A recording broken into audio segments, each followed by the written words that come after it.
अस्सलाम वालेकुम। सियासत टाइम्स के प्रोग्राम जीबी टुडे में मैं हूं कासिम नसीम। नाजरीन, आपके इल्म में है कि गुज़श्ता रात दियामर में हुडर के मकाम पर जो हमारे सिक्योरिटी फोर्सेस के जो चेक पोस्ट थे उस पे नामालूम दहशतगर्दों की फायरिंग हुई और इस फायरिंग के नतीजे में अब तक 2 सिक्योरिटी एहलकार शहीद हो चुके हैं और एक ज़ख्मी जो है वो अस्पताल में ज़ेर इलाज है। यकीनन इससे पूरे गिलगित बल्तिस्तान में लोगों में तशवीश की लहर दौड़ गई है और अवामी हलकों की जानिब से भी, सियासी हलकों की जानिब से भी और हुकूमती हलकों की जानिब से भी इस दहशतगर्दी के वाक़े की मज़म्मत की जा रही है। वज़ीर आला गिलगित बल्तिस्तान हाजी गुलबर ख़ान ने भी इस वाक़े का सख्ती से नोटिस लेते हुए सेक्रेटरी दाखिला से 48 घंटों में इसकी रिपोर्ट तलब की है और इन दहशतगर्दों को फिलफौर गिरफ़्तार करके इनको करार वाक़ई सज़ा देने के हवाले से स्टेप्स उठाने की हिदायत दी हैं और बताया गया है कि फोर्सेस को रवाना कर दिया गया है उस इलाके की तरफ और वहाँ पे मुलज़मान की तलाश का सिलसिला जारी है। वज़ीर आला ने कहा है कि मुलज़मान को हर सूरत में कानून के कटहरे में लाया जाएगा और उन्हें करार वाक़ई सज़ा दी जाएगी। उन्होंने शुहदा को भी खराज अक़ीदत पेश किया और कहा कि ये दहशतगर्दी के जो वाक़यात हैं वो अफसोसनाक हैं। नाज़रीन, ये मुहर्रम का महीना और सफ़र का महीना जिसमें अज़ादारी और मजालिस अज़ा के भी सिलसिला जारी थे। अल्लाह का करम है ये महीने पुरअमन रहे और ये रबीउल अव्वल का महीना है और ये उस हस्ती से मंसूब है जो सरापर रहमत है, जो जहालत के ख़ात्मे के लिए, जो इंतहा पसंदी, दहशतगर्दी और जुल्म और जोर के ख़ात्मे के लिए इस दुनिया में तशरीफ़ लाए और आपका जो पैगाम है वो सिर्फ मुसलमानों के लिए नहीं बल्कि पूरी इंसानियत के लिए रहमत का और अमन का पैगाम है। और ये बहुत ही तशवीश की बात है कि इस महीने के आगाज़ पे ही इस तरह की दहशतगर्दी का वाक़या होना। हम तो समझते हैं कि जो माजी में हुडर के मकाम पे ही जो मुसाफिर गाड़ी पे दहशतगर्दी का वाक़या हुआ था, दहशतगर्दों ने फायरिंग की थी, अगर उन मुलज़मान को गिरफ़्तार करके अदालतों के ज़रिए करार वाक़ई उनको सज़ा अब तक दी जा चुकी होती तो शायद ये वाक़या इसका इआदा ना होता। लेकिन हमारे यहाँ बदकिस्मती से सज़ा और जज़ा का तसव्वुर जो है उसका इतना इज़हार नहीं होता और फ़ौरी जो है मुलज़मान गिरफ़्तार होकर उनको सज़ा ही नहीं मिलती, जिसकी वजह से इन वाक़यात का इआदा होता है जो कि तशवीशनाक है, जिस ख़त्ते का जो अमन है वो दाव पे लग सकता है। लिहाजा ज़रूरत इस अमर की है रियासती रिट को कायम रखने के लिए ज़ीरो टॉलरेंस के साथ काम किया जाए और बिलखुसूस दहशतगर्दी के ख़ात्मे के लिए तमाम तर ज़राए को, तमाम तर वसाइल को बराकार लाते हुए दहशतगर्दी की बेखूनी की जानी चाहिए।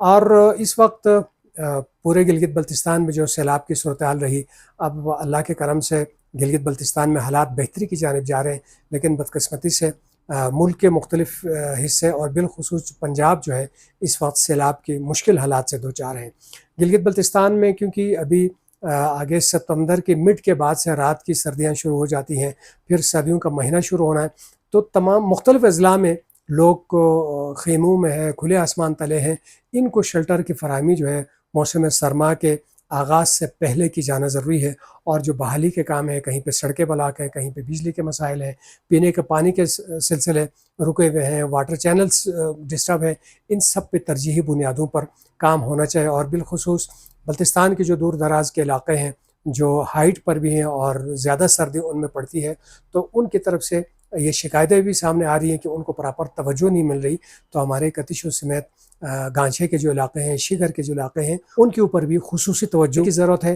ताकि उनकी जो इस वक्त के मुश्किलात है उसमें भी कमी आए और मौसम की शिद्दत से पहले पहले उनकी बहाली के लिए और उनको रिलीफ का जो है सिलसिला वो शुरू हो सके। इन सैलाबों से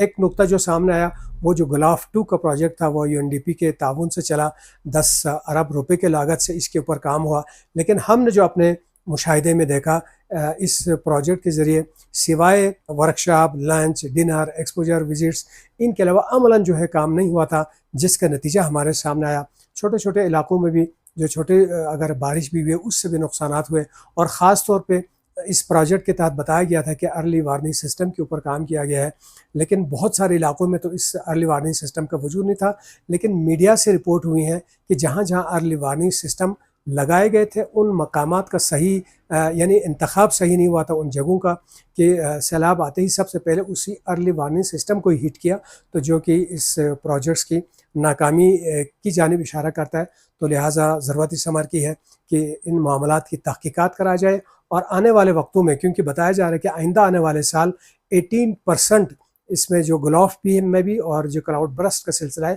اس میں 18% اضافے کا امکان ہے، لہٰذا گزشتہ پروجیکٹس کے اوپر تحقیقات کراتے ہوئے آئندہ کے لیے ان سارے ناکامیوں کو، ان سارے خدشات، تحفظات کو سامنے رکھتے ہوئے ان کی منصوبہ بندی کرنے کی ضرورت ہے تاکہ قدرتی آفات کے نتیجے میں کم سے کم نقصان ہو۔ اور تیسرا اہم مسئلہ اس وقت گلگت بلتستان میں آج جو ہے بالخصوص تاجر جو ہے ہڑتال پر ہیں، اور تمام بڑے اضلاع میں تو یہ 100% کامیاب آج ان کی ہڑتال رہی۔ یہ ٹیکسز کے خلاف اور مختلف مد میں جو وصولیاں کی جا رہی ہیں اس کے خلاف یہ ایک احتجاج تھا، اور سست میں اگر ہم دیکھیں جو تاجر ہیں وہ کافی عرصے سے دھرنے پر ہیں، احتجاج پر ہیں، اور ان کا بھی مطالبہ ہے یہ علاقہ، کیونکہ ابھی تک اس کا سٹیٹس کا تعین نہیں ہوا ہے، لہٰذا یہاں پر کسی قسم کے ٹیکسز کا نفاذ نہیں کیا جا سکتا۔ ابھی NHA کی جانب سے جو ہمارے رندو کے حدود میں جو ٹول ٹیکس کے لیے وہاں پہ جو بیریئر لگائی ہے اس کے حوالے سے بھی لوگ احتجاج کر رہے ہیں، اگرچہ گورنمنٹ کی جانب سے وضاحت آئی ہے کہ وہاں سے جو نان لوکل سے ہیں، جو سیاح ہیں، صرف انہی سے ٹیکس لیا جائے گا، مقامی کو